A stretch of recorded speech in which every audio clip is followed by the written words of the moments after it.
Bonjour, bonsoir à toutes et à tous et bienvenue dans cette nouvelle communication astropathique. J'ai vu et entendu beaucoup d'idioties ces derniers temps au sujet de Warhammer 40 000 et de la politique. Il est temps pour moi de vous apporter une analyse éclairée sur la question.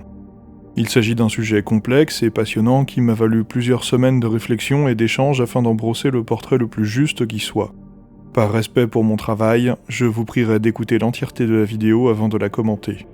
Je serai particulièrement attentif à ce que la politesse reste de mise, et je me ferai un plaisir d'épingler les commentaires les plus cons car ils serviront mon propos. Par l'empereur, c'est parti! Nous sommes dans ce que certains appellent un âge d'or pour notre hobby. S'il est vrai que je ne suis plus moqué pour mon attrait envers la peinture et le jeu de figurines comme ça a pu être le cas par le passé, et s'il est vrai que nous n'avions jamais eu autant de gamme de figurines à notre disposition, que ce soit pour Warhammer 40 000, les autres jeux de Games Workshop, ou des autres éditeurs, j'émets quelques réserves sur cette appellation, ou du moins sur la pluie de bienfaits apportée par sa connotation. En effet, le gain de popularité de la licence que beaucoup affectionnent depuis très longtemps s'accompagne intrinsèquement du regard de ce que j'appellerais non sans dédain, le grand public. Masse informe composée d'individus passionnants mais dont les interactions se résument souvent à donner un avis aussi sollicité que solide sur ses appuis. Je ne sais pas si la plus grosse de ces conneries est d'apprécier au premier degré les horreurs de l'univers qui nous est décrit, ou bien de déclarer sans trembler des genoux que Warhammer 40 000 n'est pas politique. J'arrête tout de suite les bas du front pour qui la politique s'arrête à savoir si tu es avec eux ou contre eux. Seuls les Sith sont aussi absolus. La politique, c'est ce qui est relatif à l'organisation et à l'exercice du pouvoir d'une société. Et la politique décrite dans l'univers de Warhammer 40 000, quelle forme prend-elle ? Eh bien, c'est très simple. Si vous imaginez le pire, vous n'avez pas creusé assez profondément. L'espèce humaine y est régie à échelle galactique par un empire théocratique. Ces deux mots ne vous ont probablement pas interpellé plus que ça, alors je vais devoir m'arrêter dessus un instant. Une théocratie est un régime considéré comme le représentant d'un dieu. C'est un subtil cocktail de merde sauce foutre permettant de figer une société avec des lois sacrées, et donc incontestables, souvent cruelles par anachronie, mettant à l'honneur sa caste d'élus interprètes qui font accepter toutes leurs exactions au nom du dit dieu. Peu importe lequel d'ailleurs, car la première chose qui les caractérise tous, jusqu'à preuve du contraire, c'est l'inexistence, rendant d'autant plus illégitime leur règne. Un empire, quant à lui, c'est un régime qui étend sa domination, autrement dit son autorité suprême et irrésistible sur les autres peuples et les autres territoires. Et je parle ici seulement du reste de l'humanité, car pour tout ce qui n'est pas humain, le mot d'ordre c'est l'extermination. L'histoire avec un grand H regorge d'exemples d'empires. L'Empire romain, le grand État mongol, l'Empire colonial britannique, l'Empire napoléonien, l'URSS et ses États satellites, le Troisième Reich, et bien d'autres de par le monde. Certains doivent vous provoquer une grimace, un froncement de sourcils, voire un relent nauséeux, alors qu'il est peu probable que vous ayez vécu sous leur régime.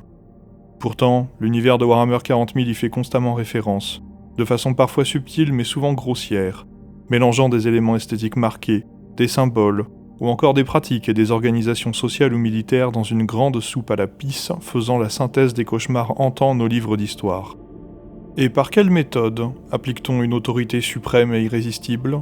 C'est très simple. On tue les opposants, on endoctrine la population tout en sapant tout excédent de ressources qui lui permettrait de faire autre chose de leur temps de vie que travailler pour survivre. Comme par exemple, penser à se rebeller. Et si ça vient quand même à se produire, alors on peut envoyer des milliards d'hommes et de femmes endoctrinés aussi, dès leur plus jeune âge, au massacre, pour faire le ménage sous la bannière de l'Astra Militarum. Quand on ne fait pas appel à des enfants soldats, enlevés à leur famille, ayant subi des modifications corporelles lourdes et un endoctrinement encore plus intense. Oui, c'est bien des Space Marines dont je parle, présentés à tort et à travers en tant que héros, le summum du cool dans son aspect le plus burné et débridé qui soit. Gardez ça en tête, on y reviendra. Dans le pire des cas, on pourrait vous parler d'Exterminatus, qui est le décret déclenchant l'annihilation de toute vie sur une planète quand celle-ci nécessiterait trop de ressources à voir sa rébellion matée. Mais rassurez-vous, ça n'arrive que très rarement, et ce pour deux raisons. D'une part, la ressource la plus abondante de l'Imperium est la vie humaine, qu'il n'aura aucun regret à sacrifier pour gérer la situation. Et d'autre part, l'Inquisition travaille à tuer toute rébellion dans l'œuf. Oui, la putain d'inquisition, ces fous furieux dont les exactions les ont fait entrer dans l'histoire au XVe siècle, et dont l'ordre a été dissous il y a moins de 200 ans. Et ce n'est pas une référence légère, puisque le premier grand inquisiteur d'Espagne se nommait Torquemada, et son nom a été repris pour le personnage de Torquemada Coteaz.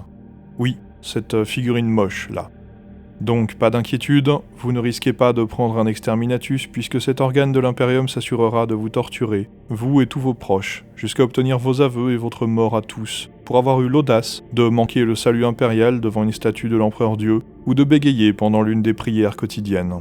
Même si vous embrassez pleinement votre rôle dans la société impériale, restez sur vos gardes, car au moindre pas de côté, vous serez transformé en servitor, esclave cyborg lobotomisé avec des restes de conscience et des bribes de souvenirs, piégé dans sa carcasse pourrissante et sa servitude forcée envers l'empereur.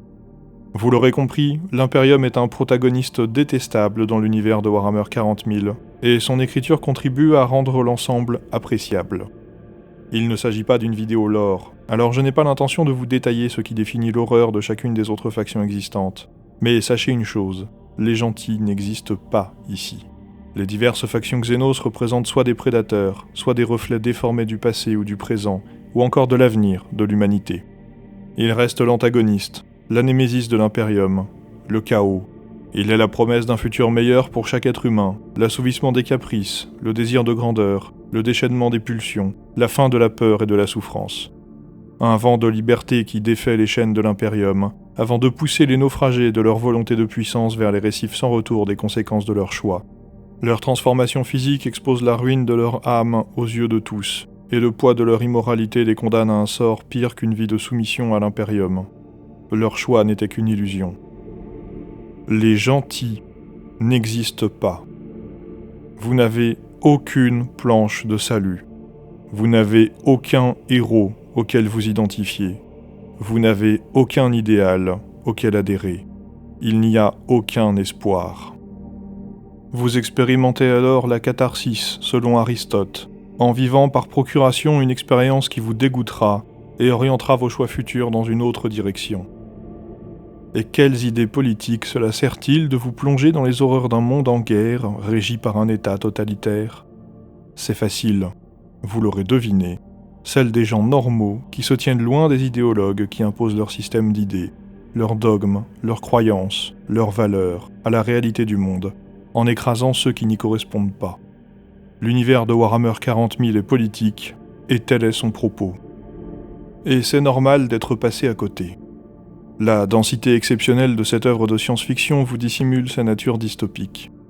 Un genre de la SF poussant les curseurs technologiques ou sociaux au maximum afin d'en étudier les pires conséquences, ayant donné par exemple les célèbres 1984, Le meilleur des mondes, ou La Servante écarlate, pour ne citer que les plus classiques. Dans Warhammer 40 000, vous allez devoir gratter la surface du vernis pour découvrir la crasse et la violence d'une histoire dont vous ne voulez pas faire partie. Je parlais des Space Marines tout à l'heure, que l'on voit partout, et qu'on appelle avec mépris des poster boys dans le milieu, car leur omniprésence commerciale et sur les tables de jeu est inversement proportionnelle à leur nombre dans le lore.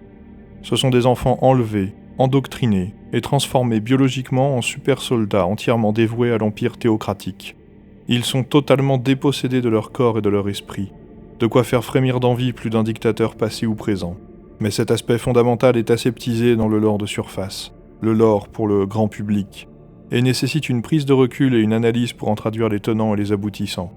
Un effort que peu sont enclins à faire, non pas qu'ils n'en ont pas les capacités, mais parce que les innombrables distractions de notre époque les empêchent même de conceptualiser le fait d'y accorder du temps et de traverser le miroir de la figure manichéenne du Space Marine. Si l'univers de Warhammer 40 000 a été créé par de jeunes contestataires ayant vécu le gouvernement Thatcher et ont bien implanté dans ses fondations la satire de leur société, le mastodonte équilibriste qu'est leur création est depuis bien longtemps devenu une manne financière, qui viendrait à s'épuiser si l'entreprise choisissait de réécrire sa nature la plus profonde. Le gain de popularité croissant les met dans une position inconfortable. Être sous la lumière des projecteurs, c'est attirer la critique idiote. Alors elle continue de lisser l'image de son produit en y rajoutant des couches de vernis. Voilà pourquoi je ne peux pas vous en vouloir de ne pas avoir compris Warhammer 40 000. Il est également tout à fait légitime de votre part de choisir d'ignorer cet aspect, pour vous concentrer sur les chouettes histoires et les chouettes figurines de la licence. Mais pour en faire le choix, il faut savoir qu'il existe. Les figurines ne sont pas politiques. Le jeu n'est pas politique, mais clamer haut et fort que son univers n'est pas politique, c'est un mensonge. Un mensonge envers les autres, mais surtout un mensonge envers vous-même. Et vous devriez prendre le temps de vous demander pourquoi vous vous y accrochez. À ceux qui accusent les fans du lore de 40K d'être des putains de fascistes ou des gros débiles parce que vous avez la capacité d'analyse d'un caillou, je vous invite à soigner votre premier degré en vous cultivant, et peut-être commencer par les 3 livres que j'ai cités précédemment. À ceux qui veulent débattre de la politique de l'univers de Warhammer 40 000 dans les commentaires, je vous invite à y mettre les formes. Comme explicité dans l'introduction, je serai particulièrement attentif à ce que la politesse reste de mise, et je me ferai un plaisir d'épingler les commentaires les plus cons, car ils serviront mon propos.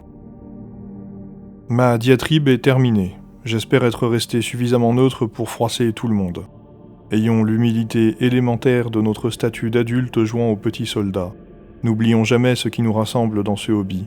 L'émerveillement d'une belle peinture, le plaisir de rouler les dés et de pousser le plastique. Et surtout, les rencontres autour d'une table de jeu. Pensez donc à vous abonner, liker, commenter, partager. Je vous dis à la prochaine, si l'empereur le veut.